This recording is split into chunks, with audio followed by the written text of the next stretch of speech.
Alright, let's keep this simple. Sennheiser HDB630 versus Sony XM6. Both of them Bluetooth headphones, both of them the absolute top of the line for their respective brands. Both of them not cheap. Which one's better for you? So these are Bluetooth headphones, which means comfort, convenience, noise cancelling and travelability are top of the priority along with sound quality, obviously. So let's talk about comfort and travelability first.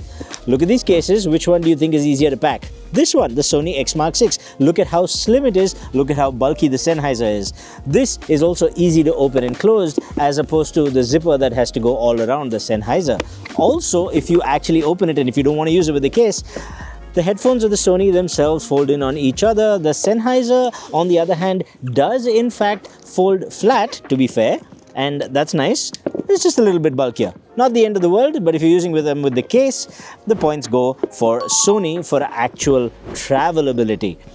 When you have them on the head, comfort-wise, also I'm afraid the Sony comes out ahead because this is so light and so comfortable. The ear cups are nice enough. They're not as plush as the Sennheiser, I'll give them that, but they're super light, and over a long period of time, this thing feels a lot more comfy. Now, the Sennheiser, to be fair, is a little more plush. It gives you that feeling that you spent your money wisely, even though you may or may not have.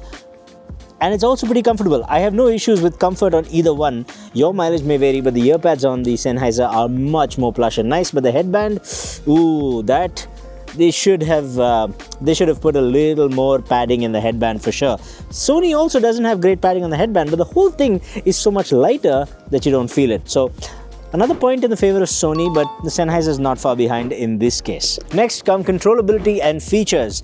Both of them are the same for controllability. Both work on touch surfaces on the right ear cup, and both of them have volume control, skipping track, changing to transparency, all of that. I don't have an issue with either one. They work fantastic. I think the Sennheiser is just a smidge nicer because I can hold it, swipe up and down on the volume, and then sort of just dial it in just right. The Sony, my hand tends to skip a little and it's a little more finicky. Also, the Sennheiser control surface area is larger and you can touch anywhere and it's sensitive. It's really, really good. The downside of it being that sensitive is when I wear it and I have a coat, this hits that and activates the touch sensor every now and then. So a little bit of a downside, but both of them have fantastic control schemes, which brings us to the app.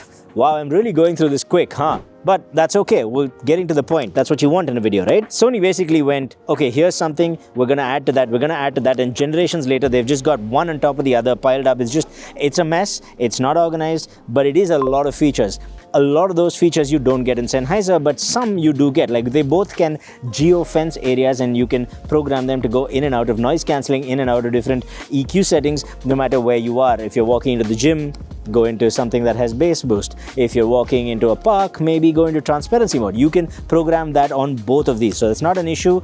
But when it comes to the app experience, I prefer the Sennheiser. It is more clean, it is more elegant, simplified, and still gives you all the functionality you want.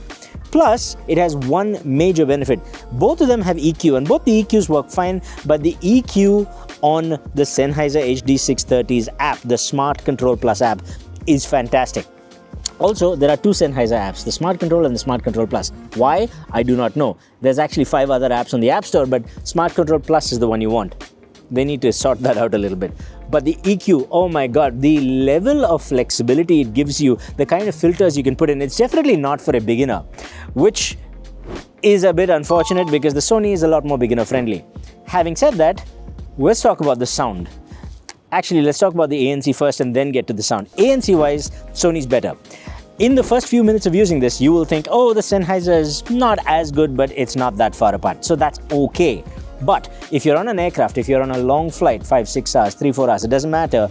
Once you keep using this for hours and hours, the difference between the two cumulatively adds up to make a massive difference at the end of that flight, because you will feel more fatigued with poorer noise cancelling, which you get from the Sennheiser. The Sony gives you better noise cancelling. You'll come out of it feeling more refreshed.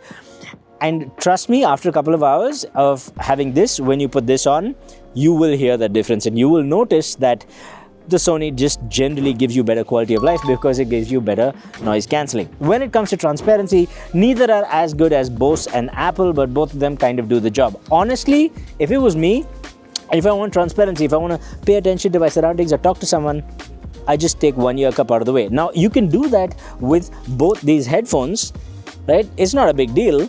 But I mean, I don't know if this is a deal breaker or not, but in the Sony, the headphone actually folds away as well. So because it's got a bit of a folding mechanism, it's a little bit easier. It doesn't matter. Point is, I don't care about transparency as much on headphones because I just take one ear cup out of the way. I think you should do the same because it's more sociable when you're talking to someone and just easier than fiddling around trying to switch it to transparency. That brings us neatly to sound quality. And in this sense, there is no competition. While the Sony is a noticeable improvement from the previous generation, and it is an improvement. Plus, with EQ, you can make this sound pretty darn good. And I would say this is something that I recommend to a lot of people for a lot of reasons. Sound quality being kind of one of them, but it's not great. It's good. Improvement from last time. Sennheiser, out of the box, hands down probably the best tuned. This has the most balanced bass. It's got bass. You get impact where you want it, but you don't get unnecessary impact for songs that don't need that kind of impact. If you're listening to something classical, do you really need the impact of a hip-hop song? No. That's what most headphones give you these days. This one doesn't. This gives you what feels a lot more right, is the best way I can explain it. You've got good mid-bass punch, you've got good sub-bass extension, you've got great vocal emphasis.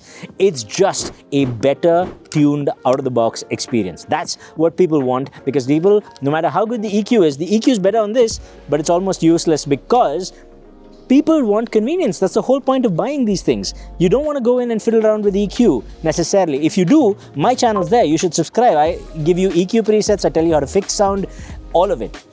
But if you don't want that hassle, I completely understand you, then the Sennheiser is the one for you. Having said that, there are tweaks that you can do to both these to improve the sound a little bit, and I would encourage you to see my full review on both these headphones for that. But that brings us to one final point. And I know there's a couple of other things to talk about, battery life and whatnot.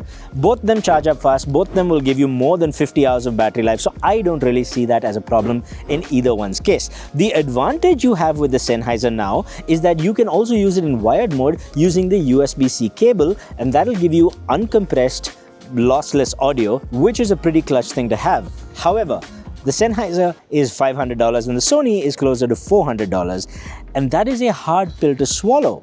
But Sennheiser throws in a little bit of a sweetener. You see, you also get a dongle. This little thing, this tiny little thing is USB-C, and it allows you to plug into your iPhone, your MacBook, your Windows laptop system, doesn't matter. Plugs in and it pairs up really quick, and it transmits via aptX, the aptX codec, to give you high quality, high resolution audio. And here's the deal breaker: low latency.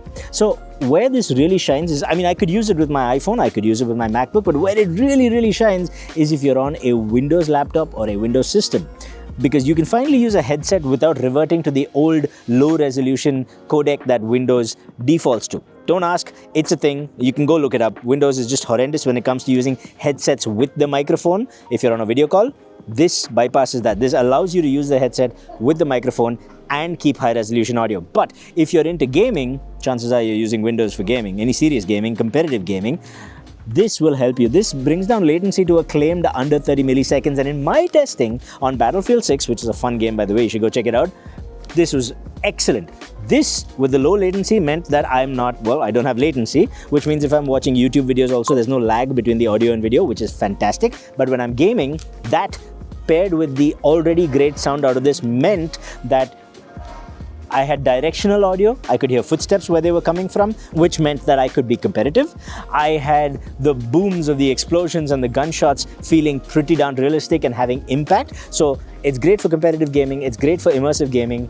It's just good for gaming. Low latency. And if you're a Windows user, that's when this specific little thing adds value and maybe would encourage you to go and pay $500 for this thing. However, for the vast majority of people, that dongle is not going to make much of a difference. And then you're stuck with asking yourself the question, would you pay less and go for the Sony? Would you pay more for go for the Sennheiser? You pay less, you get a lighter, more comfortable headphone that is easier to pack away because the case is easy to use and is slim and compact.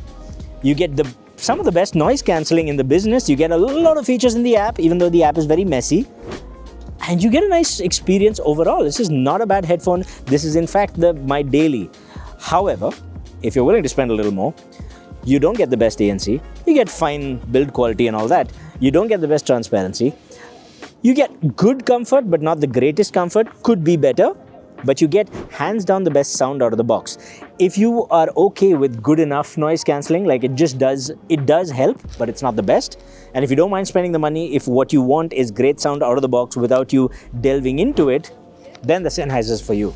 And if you happen to be a Windows user and Windows gamer, then this little thing, it's fantastic. Something about cutting the cord while gaming is so freeing. It's a lovely, lovely experience. I would encourage all of you to try it. But yes, this is not cheap. What would you do? $500. Which one would you prefer? And that was it. That was the speed run of the Sennheiser HDB630 versus the Sony XM6.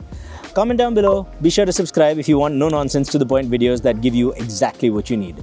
I'll see you in the next one. Bye-bye.